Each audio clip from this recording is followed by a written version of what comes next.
Have you ever had the burning desire to break free from your own limitations and rewrite your life story? Oh my God.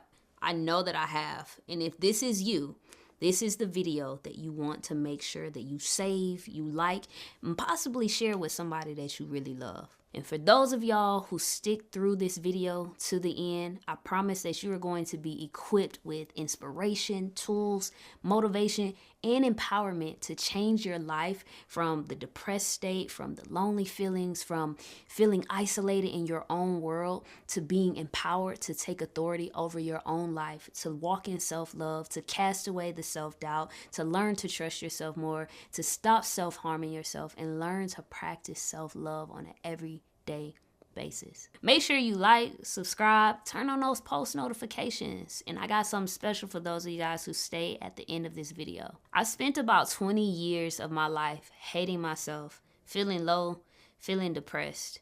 And it was a life-changing moment when I was in the hospital fighting for my life from a suicide attempt that I made the decision to say, E, you gotta live a different life. You gotta do something different. You cannot stay here anymore, because my body was fighting for me when my heart, my mind, my soul wanted to give up. And that was the moment I chose to love myself bigger and better than I had ever done before. So I want to give you 5 tips on how you can learn to love yourself even if you're in a space of feeling like you don't want to move on. And step number 1 is giving myself grace. Giving myself grace to be exactly where I am. And I know it might sound like kind of like this oxymoron, because on one moment you're like, E, you just telling me like, how I can move from this space. I don't want to stay here. But the truth is that you got to give yourself grace to be where you are. Acknowledge where you are. Ultimately, our goal is not to stay here, but sometimes we're so hard on ourselves. Sometimes we're constantly beating up on ourselves that if we just give ourselves grace and space enough to say, today is a low day. And it's okay that I'm not okay today. And giving yourself room to cry. Give yourself room to be angry. Sometimes we don't want to show our emotions and we bottle everything up inside. But sometimes it's so important, as far as your healing journey is concerned, to release, to let go, have those emotions, have those feelings. Now, I didn't say act on those, but just allow yourself to have the cry. Allow yourself to go in the room, get a pillow and scream, maybe punch a punching bag, go out and jog to get that extra energy out. But whatever you do, number 1, give yourself grace to have feelings, to be hurt, to have whatever process that you need to have. The second thing that I did on my self-love journey, or just trying to find myself, is I surrounded myself with people who saw the real Erica. Now, for me, I wasn't in a place where I was like this self-love, self-care expert. Ooh, right? I think self-care is very popular and it's trendy, and self-love is kind of encompassed in all of that. I didn't have it for myself. So I'm not going to even try to position myself as the expert in your life, but I can just tell you what I did. And because I didn't have the ability at that time to love myself, I surrounded myself with people who loved me for who I was, regardless of my behaviors. And when I looked around, you might be like thinking the same thing. Well, I don't know who that is. Oftentimes, it's the people that you least expect. Oftentimes, it's the ones that you don't even notice that are in your life. And if you don't have those people in your life, start releasing that energy and praying and opening up yourself to receive those people that can genuinely come into your life to help you love you more. I believe that relationships are truly a reflection of yourself. And when you start to connect with the right people who can love you, when you can't love yourself, it's a beautiful life-altering thing that happens, because those people empower you to love yourself more. And so what I did was I surrounded myself, and I didn't have those people starting out. So I surrounded myself with people who loved me, and I started releasing that energy and saying, I'm opening myself up to people who see the real me and will push me to love myself more. And so that looks like finding new friends. And that was just, we probably need to make a whole separate video for how to find friends as an adult.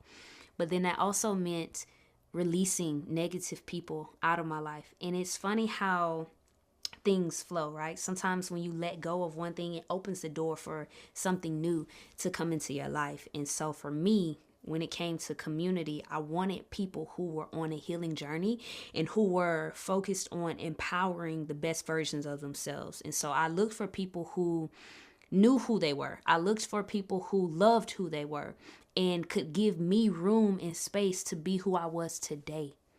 Not who I would be tomorrow or not who I was yesterday, but who would see me for today and say, I see you, and empower me to love myself more. So after I got my community and my group of people, the next thing was like getting on a bicycle and started riding. I don't know how to do this, but I got my training wheels on and I'm going for it, right? And so I started to develop certain practices that would allow me to love myself more, right? And so while I was working on my mind, I felt like my mind was the biggest battle. But what I could do was go work out. So I started to develop a routine that physically forced me to choose myself every day. And that was choosing to go to the gym every single day. Well, all right, let me not exaggerate. I would say maybe like 3 to 5 times a week, but you get the point. I was working out. And that working out was something that I wasn't doing before. But that was one small thing that I said, okay, I can commit to doing this for me. I'm not focused on the outcome. I'm not focused on the results. I'm going to practice grace. I'm going to embrace my community while I'm doing this. And ultimately, I'm going to get on this bike. I'm going to have these training wheels on and I'm going to pick up this dumbbell No, it was literally metaphorically the bike. But I'm going to pick up these dumbbells and I'm going to push. And every time I push these dumbbells up, I'm saying, I love me. I'm doing this for me. So when I was tired and when I was exhausted, I didn't want to get up out of the bed. I said, I'm going to choose me today, regardless of how I feel. And what that did was it created a habitual, pattern for me to say, you know what, even though I don't necessarily feel like it, I'm going to get out the bed. I'm going to choose to love me in a way that I never had before. And so once I started with working out, then I started adding another thing. And that next thing was writing, journaling, right? So I worked out, I journal, and that helped me to tap into my emotional space, right? Because my mental space was still a little, it was a lot. It was a lot going on up there. But my emotions, I realized I had so many feelings that I had bottled up because I was afraid to share how I really felt out of fear of rejection, fear of abandonment, just so many fears that caused me to just shut up and cry in silence. And so as I began to journal, my voice began to echo on these pages and I started to see the pain that was just written on the lines, and that allowed me to release tears. And so my next thing that I did was I began to talk about it, right? So after I started choosing one thing at a time that I could commit to loving myself, I began to share my truth. Now, I didn't do this publicly initially. I just started sharing my truth with myself, being honest with myself as I was writing in that journal, saying, I'm upset with you, Erica. Like, I have some hard feelings because your inner voice, your inner child was crying out saying, you speak up and don't let this person treat you this way. But you stayed quiet. And I'm upset with that. Like, I'm hurt by that. And allowing myself to acknowledge those feelings and pain, I allowed myself to cry. I gave grace for myself to be able to have that space to let out those emotions. And then I began to share with my community, my friends, my inner circle, my therapist at that time. And just being able to share and again reflect myself back to them, right? And they reflected themselves back to me. And there was this communal conversation that was happening where I was feeling grace, I was feeling love, but then also being challenged to grow from this space where when I was mad at myself, when I would talk to other people about it, they would echo grace back to me, echo love back to me to say, you know what, Erica? You could have spoken up back then, but you didn't. And in that time, you were doing the best that you could do with what you had. And you love yourself for protecting yourself in the best way that you knew how to protect yourself then. And now that you know better, you have the tools to do better, and we'll continue to support you in that, in advocating for yourself and exercising your agency to use your voice to speak up, right? And so none of this happened overnight, but all of it was a process and it was a journey.